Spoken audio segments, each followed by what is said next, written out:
You are listening to KLRN Radio, where liberty and reason still reign. All writers are prone to becoming so attached to our characters and stories that we struggle to see why a passage may not be working. It takes another set of eyes to help us nurture our writing to full maturity. At Black Wolf Editorial Services, we strive to enable writers to develop and grow, shaping stories into masterpieces that can stand the test of time. Editing services are provided for all genres and all age categories. Services range from critiques of the short story through to the line edits of the full-length novel and copy editing for those preparing for publication. We also offer assistance on generating a writer's bio for your websites, as well as help with those book blurbs and promotional material.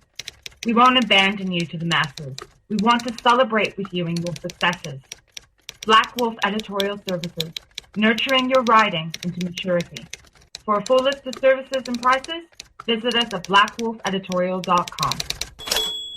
Individuals and businesses with tax problems, listen carefully. Do you feel like you're losing control over your finances? If you owe over $10,000 in back taxes or have unfiled tax returns, we can help you take back control. The IRS is the largest and most aggressive collection agency in the world, and they can seize your bank account, garnish your paycheck, close your business, and file criminal charges. Take control of your tax problems now by calling the experts at Tax Mediation Services and take advantage of the Fresh Start program and new laws that may allow us to negotiate a settlement for the lowest amount possible. Our team of tax attorneys and enrolled agents can stop collections and get you protected so you can take control of your financial future. Tax Mediation Services is accredited by the Better Business Bureau. Call now for a free case review and a price protection guaranteed quote. Call Tax Mediation Services now at 800-610-9050. That's 800-610-9050. 800-610-9050. KLRN Radio has advertising rates available. We have rates to fit almost any budget. Contact us at advertising@klrnradio.com.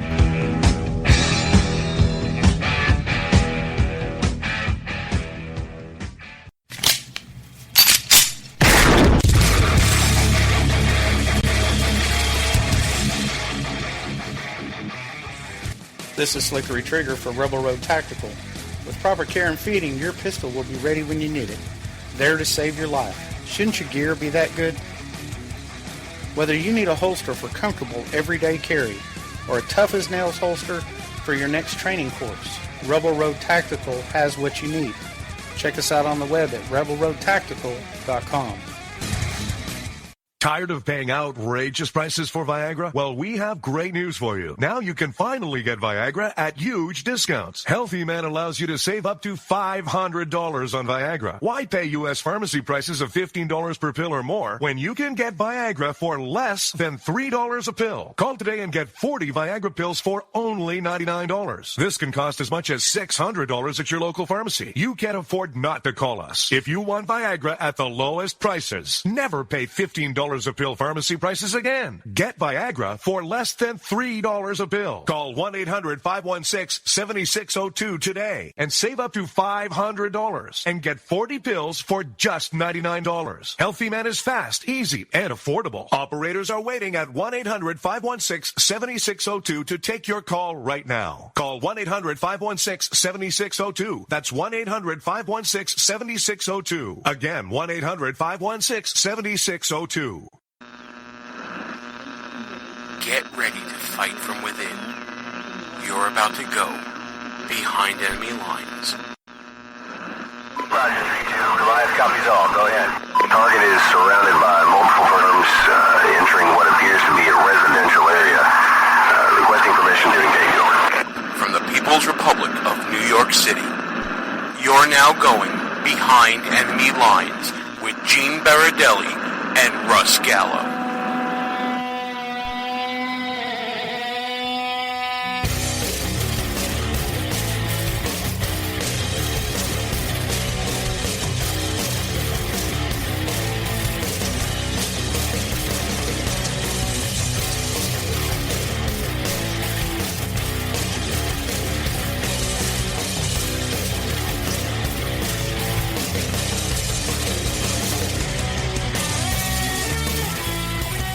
And you are now behind enemy lines. Hey there, how you doing, America? Gene Baradelli here with you, and joined finally after an 8-month sabbatical, Russ Gallo. What are you doing here? Who invited you? Gene is actually whispering because he's double fisting Jack Daniels, folks. Yes, the drink of the night is Jack Daniels, and he's running the board tonight. So who knows? Listen, I want to thank everybody for listening to the show, whether you're listening at www.behindthemenelinesradio.us or if you're listening on AM radio, FM radio, the internet radios, whatever it may be, thanks for tuning in. Or if we're traveling along with you as a podcast, we're glad to be along for the ride. I'm standing by to reset the clock to 0 days since the last technical glitch, but go ahead, Gene. Listen, it literally is that long. I am so glad you're back because the show sucked without you. Oh, shut up. It's you the told truth, me that though. you were having a blast without me. And that may be true. However, the show actually sucked without you because I missed you, man. It was just, listen, we got a lot going on in our lives now. I moved away from you, you moved away from me. I'm not going to say who moved first, but whatever. All right, let's get back to business. What's going on with FAIR? What is this whole thing about? Here we are at the Federation for American Immigration Reform's Hold Their Feet to the Fire Radio Row event. This guy's getting all sensitive on me. Got so many great guests here. And we're talking to so many great people from, in all walks of life for us. Border Patrol to politicians to journalists and pundits, prognosticators, the usual crew that we normally get. But we did this last year. And the mood here, compared to last year, so much better, so much optimistic. There was a sense of dread almost at the prospect of a Hillary Clinton presidency back when we did this last summer. And now that we're in the midst of a Trump presidency, we're in a room full of optimism right now. I love the theme, though. Hold their feet to the fire. We won. We've won several elections now. Now it's time for them to come through. You know what I mean? It's easy to be in the minority and throw stones. We're in the majority. Both houses of Congress. We got the White House. And arguably the Supreme Court. Arguably the Supreme Court, absolutely. So what's up? What has changed? What's going to change? I want to see results. Listen, some of the best reasons to come here, by the way, is because we are part of the Talk America radio contingent for, the network here. I'm trying to drag people on. Denise Simon's here. The Conservative Cartel guys are here. Ron Phillips is here. Of course, Scott James is here. Denise is walking by, the lovely and beautiful Denise Simon joining us on the show. I literally pulled her over. Yeah. Because it's 2 Drink Minimum Radio. This is what Gene does, by the way. It's horrific when it happens to me. I just want to invite new friends, cross-promote. This is what we do here, right? Absolutely. So, this is your first time here, right? It is. And how you finding it? And don't say with a map. It's remarkable. You just said it a minute ago, because all walks of life. Every kind of sector is represented here, so you get a very broad view of position, and holding the feet to the fire is really the challenge of the day. It meant something different last year than it did this year. This year is more positive because we're holding our own peoples to fire. Well, there's a cloud that's been lifted here, so there's a different kind of outlook or spirit or attitude, but now it's kind of like, all right, now it's been served up to us, and now what do we do with it? And this is where the rubber hits the road, and we got to start throwing the first punch, and I'm not sure we've thrown the first punch yet. Rush, you're getting lost in a lot of ways. Just want to say. In a lot of ways with the dog that caught the car. Now what? Precisely. What? That's precisely right. Like you said, we got a wide cross-section of America. Did you ever think you'd find 2 conservative guys from Brooklyn at one of these things? Seriously. I just talked to a conservative lawyer from New York, too. I was like, where did that come from? And it wasn't me? A lawyer? No. There's another one? There's another one. Wow. There's another one. That's amazing. I got to find this guy. It might have been you. We got to check how many drinks she's had. Listen, somewhere in the People's Republic of New York City, there is a meeting that does not mean quorum. Because we're all here. True enough. So, talk about your show a little bit while we're here. How are you feeling about how it's going so far? I am delighted. My show is the Denise Simon Experience, and I air on Thursday nights at 9 p.m. And my show crosses all kinds of topics. I get in from the sublime to the ridiculous. That's just what we call Russell on the show.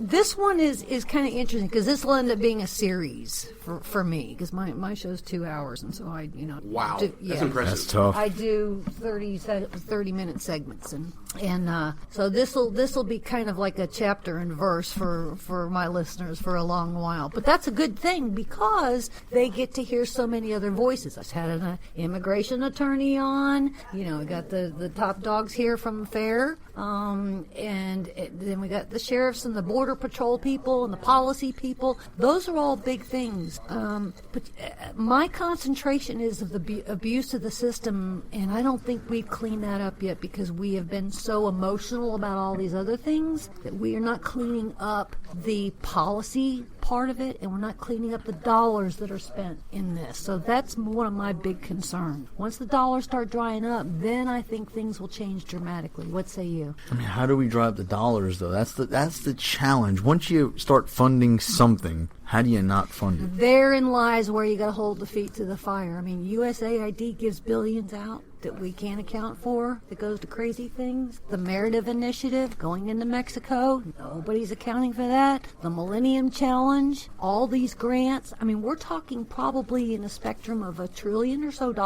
and there's no accountability. You can't FOIA most of that stuff either. And the problem is, this is an issue. Go ahead. What were you going to say? Well, no, I was going to say, it is an issue. And when the dollars dry up, then things will start changing. But it's an issue that is so underreported in mainstream media. There's always going to be stories about the economy. There's always going to be stories about national security. But they're never put into the context of what we've been hearing here at FAIR. You're never going to hear about the stories of Border Patrol agents and what they have to face and how it takes 30 minutes for backup to get to them. You're never going to hear that on a news broadcast. And if you are, it's not going to be in the context of the money that is going out to all these different things that you've been talking about here. What you hear is you'll hear the wall. You'll hear maybe something about sanctuary cities. And it'll normally be for sanctuary cities.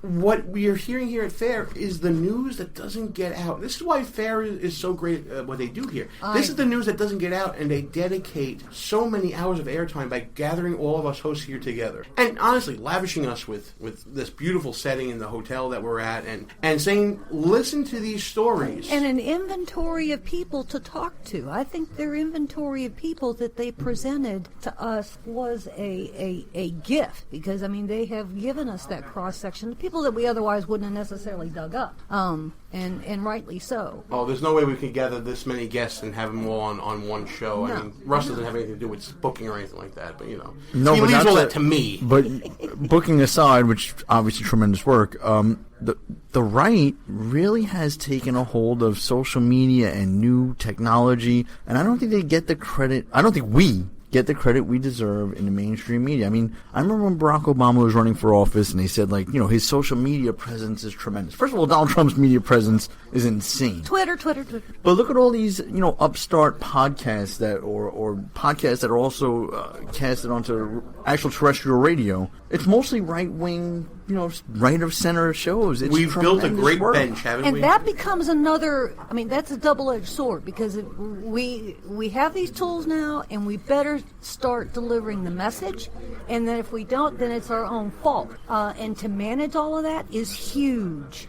And speaking of delivering the message, we're going to take a quick break, but when we come back, we're going to start our cavalcade of interviews that we've done here, Russ, for part 1 of Behind Enemy Lines, Hold Their Feet to the Fire with FAIR. Denise, give them the information about your show one more time before we wrap it up. Thursday nights, 9 p.m., Talk America Radio, and my flagship is WDDQ. But thank you. Fantastic work you do. I love listening to your show. Behind Enemy Lines. Gene and Russ, back behind Enemy Lines. Russ, this has got to be the biggest guest in the history of the show. And we've been doing this, 7 years now? Without a doubt, the best get ever. A New York hometown favorite, for sure. Oh, you guys are awesome. Thank you. Michelle I'm Malkin, so humbled.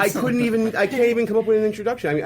The things I can say, conservative blogger, best-selling author, founder of so many great startups like Hot Air Twitchy. Michelle Malkin investigates on CRTV now. How many hours a day do you work? It's absolutely amazing. This is probably the kind of trickiest illusion, because it looks like I'm working all the time, plugged in 24/7. But about 10 years ago, I decided to pull the plug on the swamp here. I was here in D.C., up and down the Acela, every weekend. And my kids were really small at that point, and I just did not want to live that kind of lifestyle where you're just wholly consumed by politics all the time. We see what happens when you do that. You end up like that crazy guy who shot Steve Scalise, right? And, I just wanted to get away from that that and remind myself that I wanted to be in a place where you work hard, but you play hard too. And so it looks like I'm online all the time, but a lot of times I'm tweeting from a hiking trail or fishing or at the grocery store. and that's awesome, but it's not just that. It's that you left the swamp and your influence grew exponentially beyond the confines of this area. Yeah, it's an amazing thing. I feel blessed every day to be able to make a living exercising the First Amendment. And I think I recognized, I give President Trump absolute credit for using social media to circumvent mainstream monopolies and not being beholden to, these coastal bubbles and coastal elites. But I did see that early on, and it's why new media and alternative media were such a key part of, the development of my career, going from corporate media newspapers to TV, and then founding my own 2 internet companies. And now, of course, with CRTV, doing internet broadcasting and the kind of investigative journalism that I've always wanted to do in a visual, format. It's your show, your control, you're calling the shots. Mine. But it's also that freedom to know that the product will come out the way you want it to and not be edited by somebody else who has no connection with what your vision is. Yeah, and you know what? So many times in life, of course, we have to live and operate in other people's frames and boxes. And I certainly love the 13 years that I spent as a Fox News contributor yelling at liberals and yelling about liberals. I think it's necessary, and we have to do that. And we've enjoyed watching it very well. Thank you. I appreciate that. And, and going into Lions Dens like The View or The Today Show, and that is necessary, but it's not everything that I do. And to be able to do long-form investigative journalism, which is what the CRTV show is about. We just wrapped season 1 with 13 one-hour-long episodes each. We're heading into season 2, and I'm trying to evangelize. People complain about fake news all the time. They need to know that they have many more choices than they ever had. All right, so I can't think of a better place to bump into Michelle Malkin than at an event focused on immigration. Yeah. One of the first books I read right after 9/11 was Invasion. Awesome book. If you want to find it on Amazon, I highly recommend reading it. So you outline in the book the failures back in 2002 and prior to 9/11. Where are we at today? Well, there's been a sea change, a cultural shift, and you can feel it. It's palpable here in Washington, D.C. And after tirelessly hammering our way at this message after 9/11 that we needed to treat immigration first and foremost as a national security issue, finally, we have somebody in the White House that believes that in his bones. Now, he's up against a lot of opposition and obstructionism, not just from the left, not just from the open borders funders like George Soros, but unfortunately, a lot of the Republican Party establishment as well. That's not a surprise, and it's not a battle that we have, that is unfamiliar to those of us who fought the amnesty that was tried to ram through down our throats by George W. Bush and Karl Rove.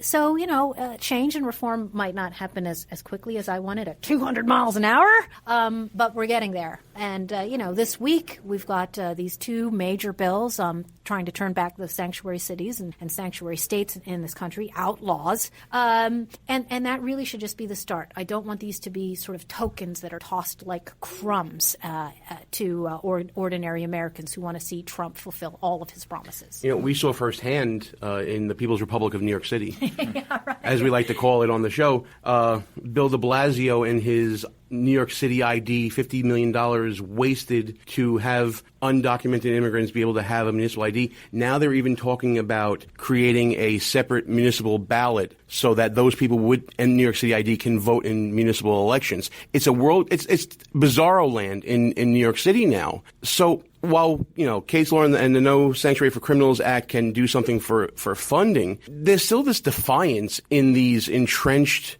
urban areas that I can't see breaking at this point. Well, Gene, you're absolutely right that the resistance exists at every level of government, local, state, and federal. And, I certainly get some consolation that we have patriots like Attorney General Jeff Sessions, some of the leading immigration enforcement experts finally having a place and voice in the White House. But a lot of this kind of reform is going to have to take place in people's backyards. And could we please have a viable Republican candidate for mayor in New York City? What the hell? Well, Can I say that? Oh no! Please listen. We are the insurgents in the New York City GOP. We're not, and we feel your pain.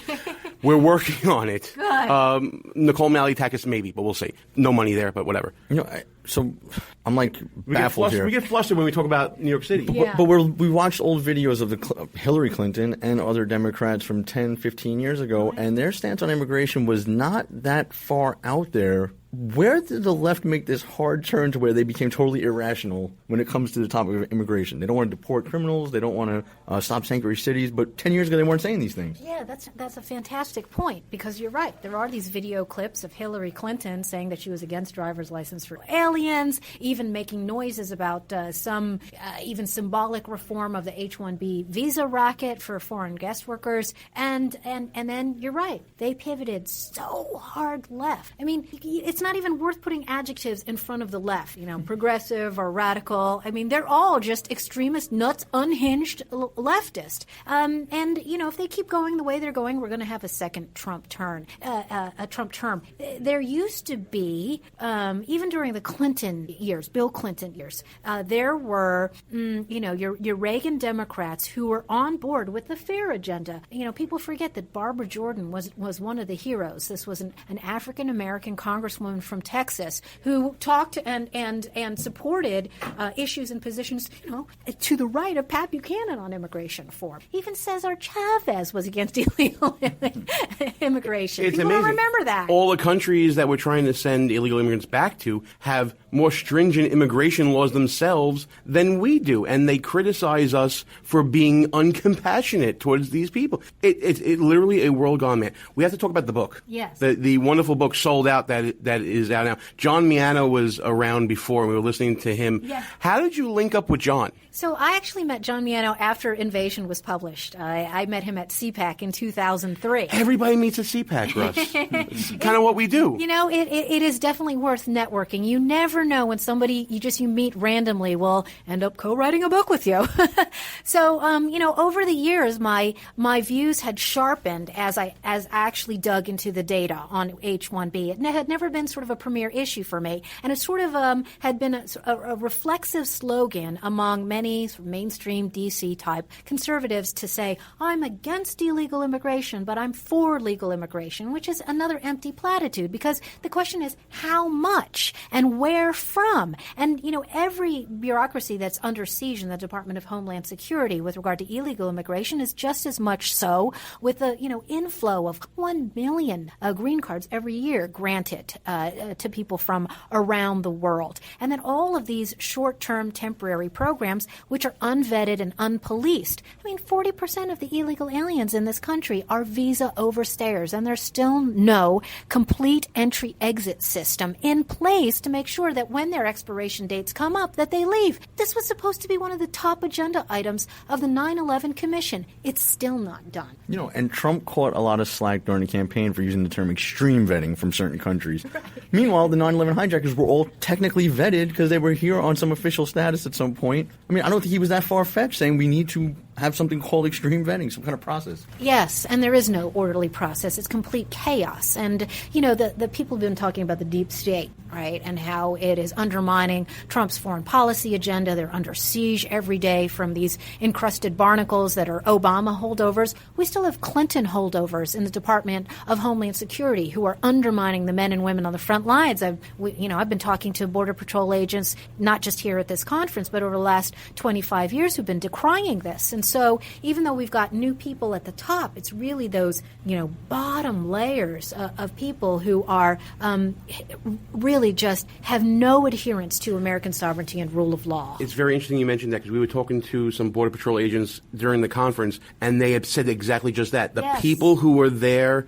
in the lower and mid-management levels are now being promoted up, and the culture is being brought higher up now. And, the border agents in the field, I don't need to tell you, you've been to the border so many times, and you brought more awareness to the issue than anybody else in America, really. They are getting more and more frustrated, not only from the lack of technology, the lack of support, but now the bad actors are gaining benefit. Yeah, and so this is a management issue, and it's a management crisis because, you think about the thousands and thousands of people that work at DHS and what kind of information that they might be leaking and what kind of memos they might be ignoring from the top down. I mean, it is a crisis overall. Look at this reality winner, right? This NSA leaker. How many of those types of people are in DHS doing the same types of things? We have no idea. Absolutely right. Listen, we want everybody to pick up the book. I think by the time this interview is over, it's going to be a New York Times bestseller, right? I mean, if it's not already. And normally we promote people on social media, but you got like everyone following you already. But Michelle, what an honor it is to talk to you. It really is. I feel like we've arrived, Russ, finally. And good luck with everything. Continued success in the future. And look forward to you coming back on, hopefully soon. Thank you, gentlemen. I appreciate it. We're actually behind friendly lines today. Yes, but listen, you got to do branding. You know branding of all that. So thanks so much. Behind Enemy Lines. Gene Baradelli back behind Enemy Lines at FAIR's Hold Their Feet to the Fire Radio Row event. It's an honor to welcome back to the show Senator Mike Lee of Utah. Sir, thank you so much for coming back on. Thank you. Good to be with you. Now, I know we're here to talk about FAIR, but I have to tell you, the new book that's coming out, Written Out of History, The Forgotten Founders Who Fought Big Government. Very fascinating read. As I'm going through the list of people that you're highlighting here, I'm like to think that I'm an educated man, law degree, all that stuff, but I'm learning things that I never was taught in any school. Yeah, that's not surprising. Most people haven't heard of most of the people I describe in this book. Very few people have heard of all of them, in part because we don't teach about them anymore. We don't teach about Mum Bet, the slave who won her freedom in early American Massachusetts following the Revolution.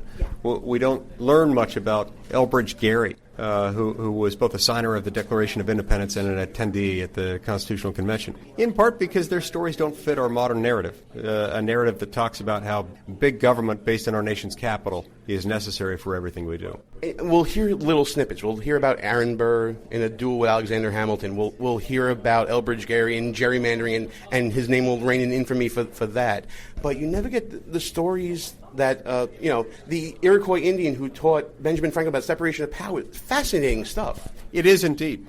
One of the reasons we don't hear about Canasatego is because Canasatego was all about federalism, about the idea that we've got a few powers that are federal, all other powers are state powers. This was not an English concept. This was an American concept, a Native American concept. And it was taught to Benjamin Franklin by Canasatego. But because we've neglected federalism, we've also forgotten about who taught us that, Canasatego. So I'm trying to reintroduce the American people to the man who taught us about federalism, and with it, the concept of federalism itself. I got to know how you find the time to do all this between representing the people of Utah, fighting this idea of the liberal left, and educating people. Do you find extra hours in the day that other people like me can't find at all? I have a lot of long airplane rides, and I have congressional recesses that give me time to do these things. Fantastic. So we're here at FAIR, and one of the things I've noticed in comparison from last year to this year is the sense of optimism that the new administration has brought, that there may actually be some movement on immigration reform. And we saw that earlier this week with the press conference with President Trump talking about case law and No Sanctuary for Criminals Act and things like that. Is that same sense of optimism in the halls of the Senate? Yes. It's not the focus of our discussions right now because we're focused on the health care issue. But yeah, the American people are calling for relief. They're calling for the passage of laws like case law and like the sanctuary cities provision. We need to get these things done. Now, you brought up health care, so I have to bring it up now. You're making what I believe to be is a principled stand against the effort to fix Obamacare rather than to repeal and replace what everybody has been promising for years. What's the latest as far as where you stand in talking with the administration about the current state of the proposed legislation? Well, what I've been calling for is for us to do a full repeal of Obamacare. That's what we promised to do for 7 years. That's what we still should be doing. I've indicated that I'm very disappointed that Republicans aren't doing that which they've been promising to do for 7 years. That said, there are certain bare elements. One of the things that we have to do is get rid of the burdensome regulations that are making health care more expensive, unaffordably so. If we could get that done, I could support it. If not, I don't think I could. It feels like it's going to be a real tangle of a negotiation because you have people like you who so eloquently stated your position, and then you have more moderate Republicans who are saying a totally different idea, that it maybe goes too far in the direction that they don't want, and they want to see more money put into Medicaid and things like that because they're worried about, frankly, re-election. How do you feel that this tangle is going to unravel? Are we going to end up with no action, or do you think we're going to end up with a workable bill that you can support? I want to see action. I want to see the Republicans delivering on the promise they've been making for 7 years. Now, make very clear, every Republican who has campaigned for federal office over the last 7 years has campaigned on repealing Obamacare. They did not talk about tinkering around the edges to improve Obamacare and make it sustainable. No. They talked about repealing it. And as far as what we do in Obamacare's wake, that is what states are for. That's what federalism about. This is why I wrote this book. This is why we need to learn about Canasatego. The federal government is not the only show in town. It is not the only government in America. And we need to remind the American people most government belongs at the state and local level. Absolutely, and it feels like there has been, and maybe it's in the wake of the Obama administration, but there's been this abdication of responsibility from Congress, that they had 8 years of opposition to an administration, and now when you have the ball in your court, they don't know what to do with it. Do you feel that it's being ignored for the sake of political expediency, that the responsibilities that they swore an oath to uphold? Are they working to just work again? This is the natural condition of human beings. Sadly, our governments are composed of individuals, of men and women. They're imperfect. They will sometimes do the right thing when they're reminded by their constituents that they're expected to do so. Absolutely. Listen, you have so many more interviews to do here. Everybody go find Senator Lee's book. Where can we find it besides Amazon? On your website? At Amazon, at Barnes & Noble, or at MikeLeeBook.com. And we're going to put a link on our website as well so you can get it directly from there. Senator Lee, always a pleasure to have you on. Thank you very much. We're a little past halftime here on the show. I want to thank everybody for tuning into Behind Enemy Lines Radio's special coverage of the Federation for American Immigration Reform's Hold Their Feet to the Fire Radio Row event. This is the first of 2 great shows that we're doing. Hope you're having a great Independence Day, and we're glad you're checking us out. Hopefully at www.BehindEnemyLinesRadio.us. Check us out on the Facebooks and the Twitters at BEL_radio. Of course, you hear Russ Gallo back on the show. The show, like I said before, it sucked without him. We're glad to have him back. But in case you're not tuning in live on Spreaker, as we normally do Tuesdays at 10 p.m. Eastern, or at www.BehindEnemyLinesRadio.us, you can always check us out at any one of our rebroadcast outlets, including WJHC 107.5 FM in Jasper, Florida, WDDQ 92.1 FM Adel, Georgia, or WLBB 1330 AM Carrollton, Georgia, all a part of the Talk America Radio Network. You can also catch us on KLRN Radio, High Plains Talk Radio, Sackheads Media, ICRN, the Internet's Conservative Radio Network, or Lanterns Radio. Check us out at lanterns.buzz. Great stuff there at that network as well. But if you missed any part of those rebroadcasts, take us as a podcast. We're on Spreaker, iTunes, Player FM, Podbay, TuneIn, Stitcher, of course, Google Play Music, SoundCloud, Auto Radio, the brand new project that's brought by SiriusXM, and of course the mighty iHeart Radio Network. Back to the interviews right now. Here's a great one we did with the Immigration Law Reform Institute's Dale Wilcox. We're going to get a little wonky, folks, talking about Supreme Court decisions, specifically talking about the travel suspension that's going to be before the court in October. Let's get wonky. It is a pleasure to welcome to the show, thank God, another attorney. Dale Wilcox, I'm going to do that over again. Dale Wilcox from Immigration Reform Law Institute. Counselor, thanks for coming on the show. Thank you for having me. All right, so we're going to get a little wonky right now. One of the things that we should be talking about in the context of immigration reform is the role that the Supreme Court's going to be playing. And I understand that your organization will be watching the court very closely this year. Absolutely. Actually, we've submitted briefs, and the case that's currently before the Supreme Court, the so-called travel ban, actually travel pause case. So now let me ask you this, because this is the question I've been thinking about as an attorney, and Russ has given me the eye already. I'm going to try to keep these guys honest. Yeah. How, if at all, will this case not be moot by the time October rolls around for arguments before the court? Yeah, that's a good question. Actually, the Supreme Court has asked for briefing on the mootness issue. The opposition, the plaintiffs, have raised that issue that the executive order went into effect March 16th, so the 90-day review would have been up June 14th, which has passed. So they are saying, Supreme Court, don't review this case. Just let the precedent stand from down below because the case is moot now. Well, what the president did here within the last week was issue another order that the 90-day clock does not start until the the preliminary injunction has been lifted. So the Supreme Court wants the parties to brief this issue. Because the president has done this, is the case still moot? Are there any issues with standing as to the petitioners in the matter, being that they are now here in the country, their rights were protected according to the lower courts, and they really have no standing to continue to argue against the travel suspension? Well, that's true. I mean, in effect, I guess you could argue that if they want to argue mootness, there is no further injury because the 90-day period is up. Standing is still an issue.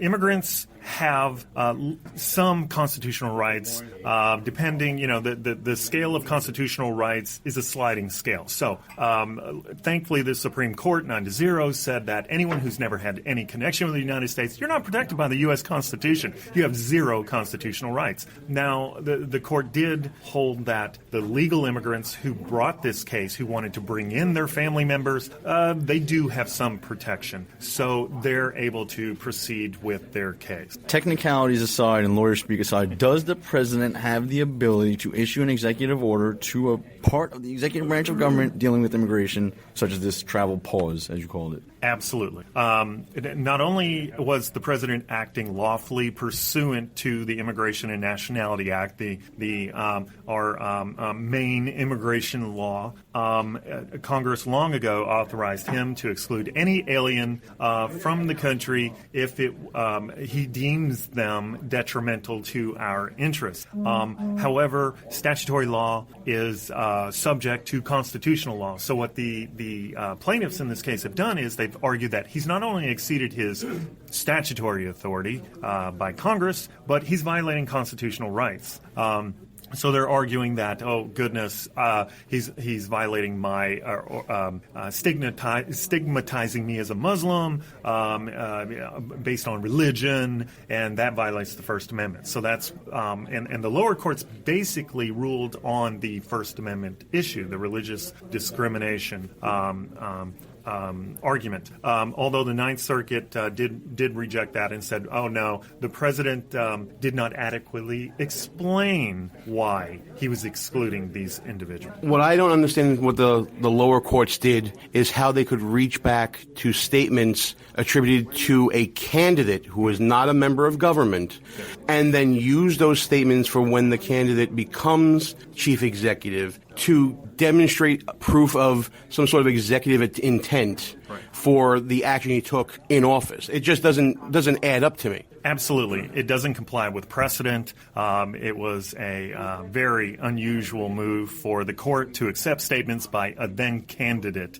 He wasn't speaking then on behalf of the United States. He was just a citizen. Once he became president, then we can argue about whether those statements should be accepted, and in past cases they have been at times. So, but here, as I stated, the First Amendment was being used as the reason that this is unlawful. Well, it's pitting the First Amendment against itself because a candidate has free speech, and political speech is highly protected by the Supreme Court. So basically, we have this free speech, First Amendment clashing with this alleged right of discrimination based on his pre-inauguration statement. I'm just baffled because even if you do take what he said during the campaign, I still don't see how a court can say what he did was somehow not correct. I mean, if the president has the authority through through statutes passed by Congress, any class of immigrant. I mean, I think back to like World War II. If Nazis were in multiple countries and they were coming here and causing havoc, and there was no way to vet these people, would anyone argue that a list of countries that contain high numbers of these people, we'd have to do some extreme vetting? No. So he didn't ban Muslims. It wasn't every Muslim country. It was 6, I think it was. 6 countries that President Obama, I believe. And none of them was the largest Muslim country or the largest Arab country. So how can you claim that it was discrimination against either religion or a class of people? Well, here's the absurdity of the opposition's argument, the plaintiff's argument. If the lower court's decisions, rulings were to stand, anyone who was a part of ISIS is a religious organization. They have a religious leader. There's no Catholic sect of ISIS, as far as I know. Correct. But anyone would have standing who has a relative or belonged to ISIS in the country to enjoin the president. The president said during the State of the Union he wants to eradicate ISIS. Does that sound like discrimination to you? Does that sound like he's saying I want to wipe them off the earth? Well, why wouldn't they have standing to challenge him in his war on ISIS? It's a religion, so they could use the same argument. It's absurd what the lower courts have. And this is why I love you guys, but when lawyers get involved and stuff, and that's what all, Supreme Court, all these high-ranking lawyers get involved, you wind up arguing over nonsensical things. It's common sense what the president's trying to do. Well, wait, here we go now. The idea of bona fide relationship. To me, that's going to be rife with facts and circumstances tests for lower courts to adjudicate, and it's going to create a new type of litigation going forward. Do you feel that the court kind of slipped up in this compromise of bona fide relationship and opened up to further litigation? Absolutely. The Supreme Court, although 9-0, invalidated some of the preliminary injunction and said that if you have no connection whatsoever to the United States, you have no constitutional right. That was an important victory for President The fact Trump. that the court even had to say that speaks volumes for the argument. Yes, I absolutely agree. And it was terrifying that lower courts actually ruled that individuals have a constitutional right who have no connection here. But the court narrowed the injunction to only apply to people who have provable, credible, close family relationships in the same shoes as the plaintiffs in the lawsuits who wanted to bring his wife, another a mother-in-law. So, and I've heard it reported that the government is going to interpret that to mean spouses,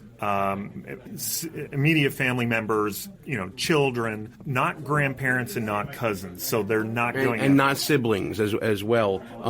Should the court have gone the way of what Justices Gorsuch, Alito, and Thomas wanted in just going further and not cutting the baby in half here? Absolutely. It's the right thing. And as the dissent that you just pointed out, they noted that the court found that President Trump's likely to win on the merits. Well, in order to get a stay, you have to show that you're likely to win. Well, the court went straight from likely to win to balancing of the equities. Okay, it's going to harm these plaintiffs and people with close family relationships, so let's just keep the preliminary injunction while the case proceeds through the Supreme Court. Government, your interest in national security, not so important. It was a political decision by the court in that respect for us. And I mean, feelings aside, okay, somebody's spouse is trying to come here, but if it's any class of immigrant that the president has the power to temporarily put a halt on, I don't understand why this is even a discussion. Because it's politics. Well, let me reiterate, as you stated, this only applies to 6 countries, and those countries were designated as terror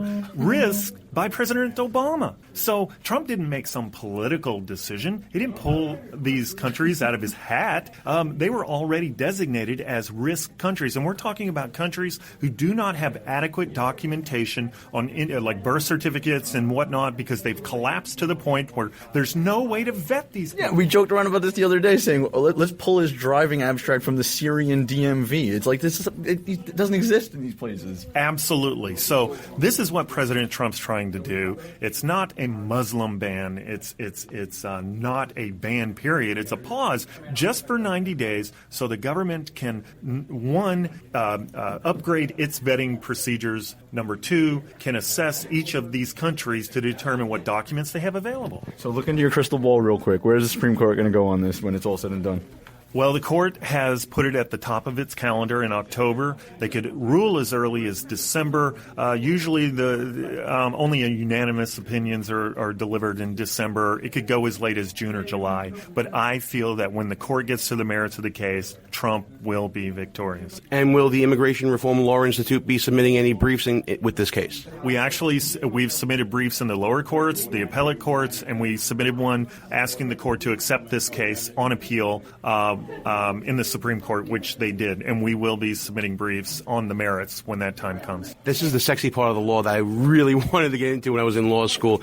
Dale, if people want to find out more about you or the Immigration Reform Law Institute, tell them how they can. You can go to our website, www.early.org. That's IRLI.org. We're on Twitter @EarlyLaw, and obviously we're on Facebook. All right, Dale, thanks for coming on the show, man. And last minute, by the way, I really appreciate you squeezing us in. Thank you for having me. Behind Enemy Lines. Gene and Russ, back behind enemy lines, joined now by the National Vice President of the National Border Patrol Council and a Border Patrol officer himself, Hector Garza. Hector, awesome to have you on, man.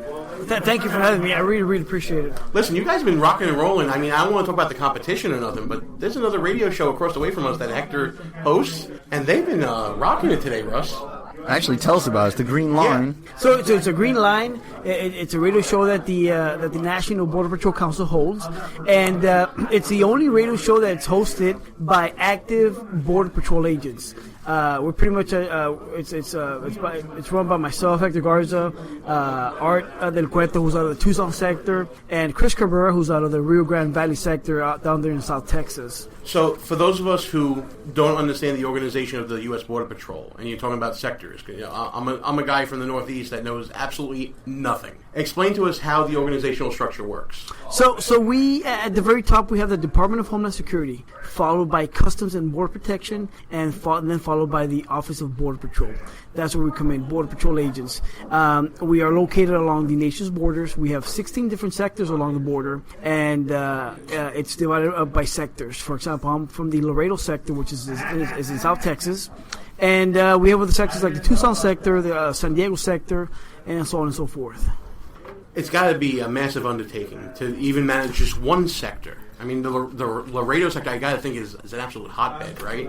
Yeah, so anything in Texas right now is very, very, very busy for us. We have a lot of crossings.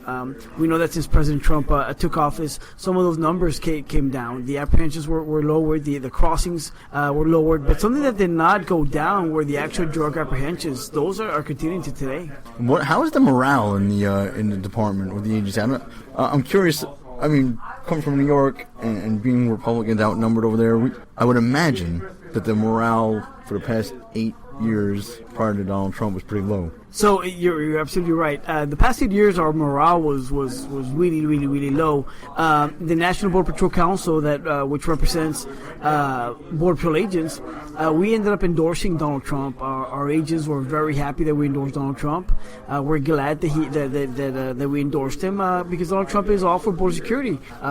President Trump has openly supported our agents, and as soon as Donald Trump won on November 8th, the morale started going up. And we're really, really, really happy for that. And a lot of people were shocked when President Trump himself was touting it. It's the first time that the Border Patrol Union has endorsed a Republican in its history, or however many years he was quoting.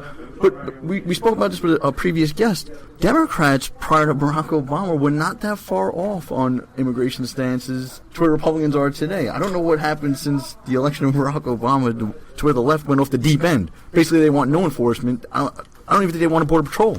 I guess that's all politics, right? We do know that from our perspective as Border Patrol agents, if this is real life, this is life and death, and if we don't have a leader that supports us or supports border security or Border Patrol agents, that's something that can get people killed. Not only our agents in the front line, but also the American public. I mean, we've had numerous victims that have fallen prey to a lot of the crimes that are committed by illegal aliens. Okay, so I want to jump in one more question real quick here, Gene, before you take over again. So, a lot of attention is given to our brothers south of the border, from Mexico, Central America, South America, that come across. But on our Mexican border, there's a phenomenon or a term that's not used enough in the media, I don't think, is OTM, other than Mexicans. What is the real threat on our southern border of someone from the Middle East, instead of sneaking over some cocaine or whatever white powder, instead of that being cocaine, being anthrax? So the threat is very, very real. Now, a lot of people focus a lot on people that are coming from South America and Central America. But in all reality, we get people that cross into our country from all over the world. You're talking about Syrians, you're talking about Bangladesh, Brazilians, you name it. We get people from all over the world, and that's what makes the Border Patrol Agency a very unique law enforcement agency, because we deal with people from all walks of life, from all over the world. Some of those people that are coming to work and find a better life. But some of those people are very dangerous criminals that have committed very ugly crimes in their countries and that are also looking to commit those same crimes in the United States. So there's a real threat. We know that last year we did have Syrians show up on the border. So clearly what that shows is that there is a means and a method for people from the Middle East to make it all the way to the United States. We saw it last year. We see it all the time. People from China come here as well. So if people from China can get to the United States, guess what? You can get people from the Middle East. That's a new wrinkle, Russ. We haven't talked about any sort of Asian, other than Mexican, quote unquote, crossing the border. That's something that I didn't even think about. I'm curious from the operational side. So Border Patrol, they always show that Border Patrol vehicle driving, doing a patrol whenever they do a news story. How many guys are in a car, guys and girls, and how far away is backup when they encounter somebody out there? So, our manpower, we've been trying to hire people as much as we can. There's a congressional mandate floor of 21,370 agents. For the past 3-4 years, we've been under that congressional mandate, and we have not been able to hire fast enough under the Obama administration. We are hoping that things now change under the Trump administration, and that we can actually get our agents. So on a routine day, our agents go out there. They go patrol the border by themselves. It's very rare when our agents are paired up with somebody. And the reason that we're not paired up is because if we're in one person per vehicle, we get to cover more border, and that backup sometimes is 20, 30 minutes away, depending on the area that you might be patrolling. So that's an eternity. Oh yeah. So when you think that the job as a Border Patrol agent, it's not a job like a police department in a major city. You're not talking about blocks. You're not talking about city blocks. You're talking about being in the middle of the desert and private ranches. You name it. It's a very, very unique law enforcement job. And it's a very dangerous law enforcement job. Just by going on your website, I saw that you recently lost an agent in May due to an attack that happened. Talk a little bit about the action besides the isolation and the danger that presents. Talk about the interactions with the suspects that you encounter and how much more of an unknown it is compared to like an urban setting for law enforcement. Again, Border Patrol agents, we deal with people from all over the world. We deal with we arrest people that have good moral character that are coming across the border, but we deal with those very dangerous criminals as well from all over the world. Now, what's very important to note is that right across our border in Mexico, we have some of the deadliest and most crazy drug cartels operating. I'm out of the Laredo sector in Laredo, Texas. That's the U.S. side. Across the border, we have Nuevo Laredo, Mexico. That is the headquarters of the Zetas drug cartel. Those Zetas drug cartels are one of the meanest and most dangerous cartels out there. Their tactics are similar to ISIS. They behead people, they dismember bodies, they throw them in the middle of the roads, they hang them on the off of bridges, and those are very dangerous. Unfortunately, the media does not carry those stories, but those drug cartels are alive and well, and those cartels actually become our daily customers for us as Border Patrol agents. Those are the same people that are conducting the smuggling operations along the border. Those are the people that are smuggling the dope across. It's absolutely unreal. Yeah, I was stationed in Texas for 3 years at Fort Hood, and we used to go to Nuevo Laredo on the weekends. This was in the 90s. And, as you were speaking, I was writing the word beheadings down because I remember reading about this recently and thinking, wow, when I was younger, I can't believe I was hanging out in that place. It really went downhill quick. The question I do want to ask, so especially being so high up in the union, you're the ideal person to ask this. Technology versus more agents. Where's the union stand? I know both are important. But I feel like today more people are like, well, we could use virtual fencing and drones, but does it replace the boots on the ground? I feel like more boots on the ground, you can't lose. So there's got to be a good balance of technology and manpower. I would say maybe about 7-8 years ago, we started getting those camera towers in the Laredo sector. Those camera towers would record and would capture a whole bunch of smuggling activities. We would see 10, 12 people coming from the Mexican side onto the U.S. side, carrying large bundles of drugs, and we couldn't do anything. except call out the description of the vehicle. But those people will get away because we didn't have manpower to respond to those areas. So definitely there's got to be a mixture of manpower and technology. You'd be surprised, but the technology in the Laredo sector that we have is extremely old. So if you can kind of paint a picture in your mind, along the border we have different camera towers, right? And those camera towers are there to kind of to conduct surveillance on the border and be able to capture any illegal entries. That technology on those cameras are from the early 90s. Why is it that we're operating with old technology? Why is it that we can't have as Border Patrol agents technology that's up to date? And that becomes very frustrating because for us, that's life and death. If we don't have eyes in the sky, our agents are more susceptible to risk. So it's got to be a balance, manpower and technology. From the 90s, Russ. I was in junior high school. That's crazy. That's absolutely nuts. I don't get why resources don't make it to the border at all. You were in high school in the 90s. Who are you fooling? Oh, no. Oh, here we go. Yeah, okay. 1992, I graduated from Shellbank Junior High, all right? Chill out. There were some 90s in there when I was much younger. Don't mind him. He does this to me all the time. So, Hector, as we leave FAIR and we continue the discussion forward, what is it that it should be number one priority that must happen this year to make your job easier? So first and foremost, we need to make sure that the Trump administration does not promote Obama holdovers within DHS, CBP, and Border Patrol. If those Obama holdovers remain in the agency, nothing is going to change. And it's very important. It's very important for Secretary Carey to make sure that he goes out there and he promotes those leaders that have the same ideas as President Trump. But the problem that we're seeing right now is that a lot of those Obama holdovers are the ones that are getting promoted.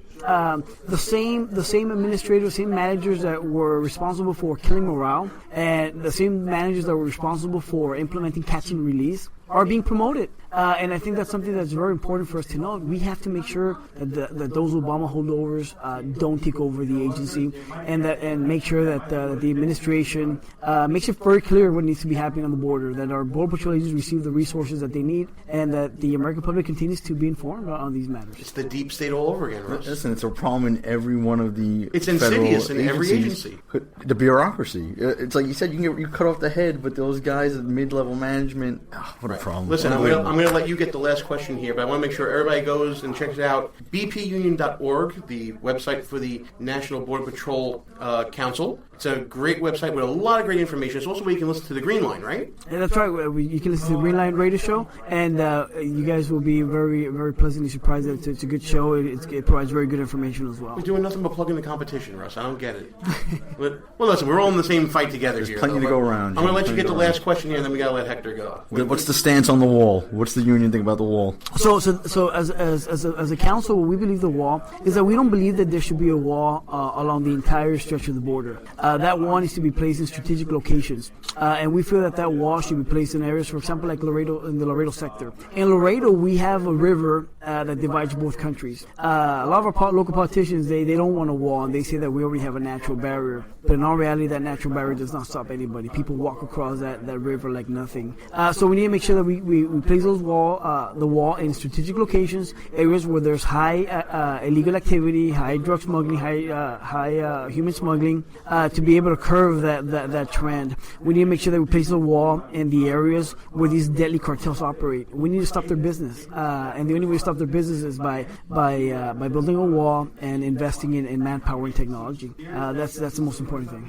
And there you have it, folks. There's your path forward. Listen, you're doing God's work. Stay safe, right. Please, and message that out to your people. Yeah, I can't imagine being in a place where you're dealing with some dangerous people and your backup could be potentially 20 one against 25 minutes all. away. It's one against all. It's Unreal. amazing. The work you're doing is amazing, Hector. God bless, and good luck to you and your brothers. That's it for part 1. Part 2 next week. Until then, good night, folks. Our position's been compromised. It's time to roll out. Report for debriefing at www.behindenemylinesradio.us and look for regular communications via Facebook and Twitter at BEL_radio. You are the resistance. Behind Enemy Lines. A Rock Radio production. Back in 7 days. Out.